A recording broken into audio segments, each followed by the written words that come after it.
While rival muscle cars have pivoted recently toward sharp handling, the 2023 Dodge Challenger keeps things retro with a package that's designed more for old-school pony car jollies and straight-line speed.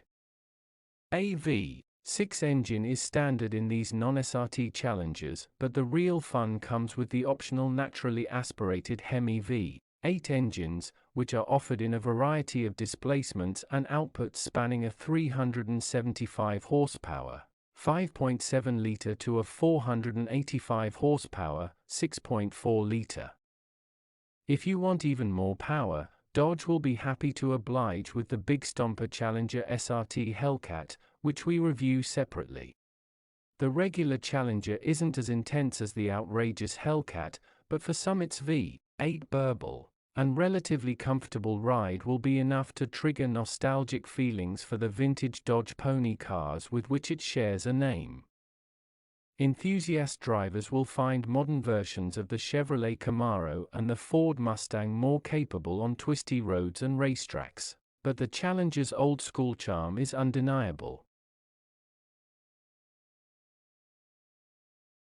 This year marks the end of an era for the Challenger Coupe as Dodge prepares a next-generation model, likely with an electric powertrain. The 2023 Challenger wears special commemorative plaques under the hood to indicate the final model year of the current generation, and Dodge will offer popular colors from the car's past, including Plum Crazy, B5 Blue, and Sublime Green. All R/AT models gain a new 345 badge on the front fender to pay tribute to the Hemi V8 engine that resides under the car's long, vented hood. The first of these 7 special editions Dodge is calling the Shakedown. Only 1,000 will be built. The Shakedown edition will be split between the 485 horsepower RT Scat Pack and its wide-body twin and likely cost between $55,000 to $65,000. We'd select the R/AT Scat Pack model for its 485 horsepower 6.4-liter V8. Believe it or not, we'd opt for the 8-speed automatic over the standard manual transmission because it's much more responsive than the slusher-feeling stick shift. We'd also add the adaptive dampers for adjustable ride quality, and the Dynamics package for its wide 20-inch wheels, 6-piston Brembo front brakes, and leather-wrapped steering wheel. The Plus package improves the interior with ambient lighting, faux suede seat inserts, and much nicer materials on the dashboard and doors.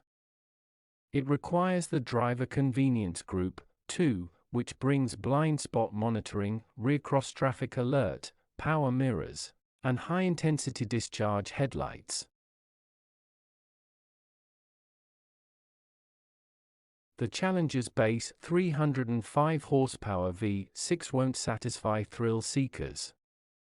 The modest engine mates exclusively to the 8-speed automatic, but in the heavy Challenger, it lacks the acceleration and excitement of rivals.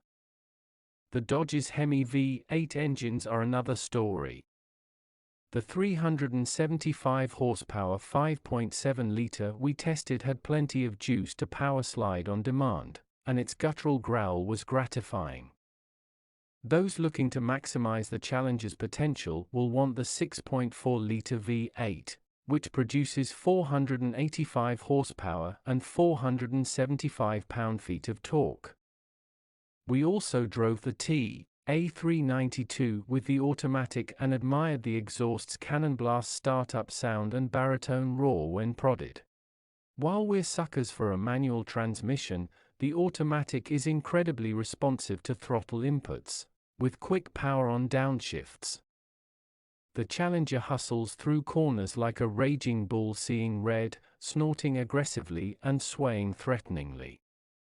The burly Dodge is a muscle car in the truest sense. It's better on the street and the drag strip than on 2 lanes and road courses.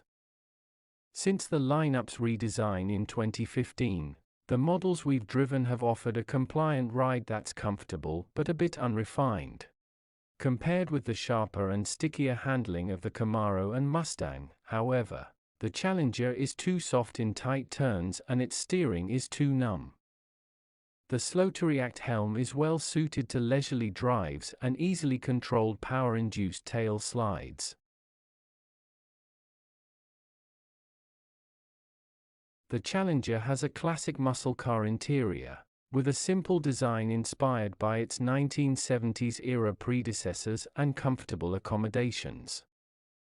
Compared with its pony car rivals, the Dodge is far roomier inside, and adults can actually use the back seat. Unfortunately, its rubberized materials resemble old vinyl rather than premium plastic, and rear visibility is lousy. The Challenger's broad front seats are comfortable for cruising, but even the optional seats, which have added bolstering, don't hug their occupants the way those in the Camaro or Mustang do. Dodge's pony car has an extra 7 cubic feet of cargo space in its trunk versus the Camaro. This allows the Challenger to swallow 2 more bags of luggage than the Camaro. Fold the back seats down and that advantage grows to 6. The Challenger has a big center console bin and a useful spot for a smartphone. Still, none of the cars we tested in this class was particularly adept at storing small items.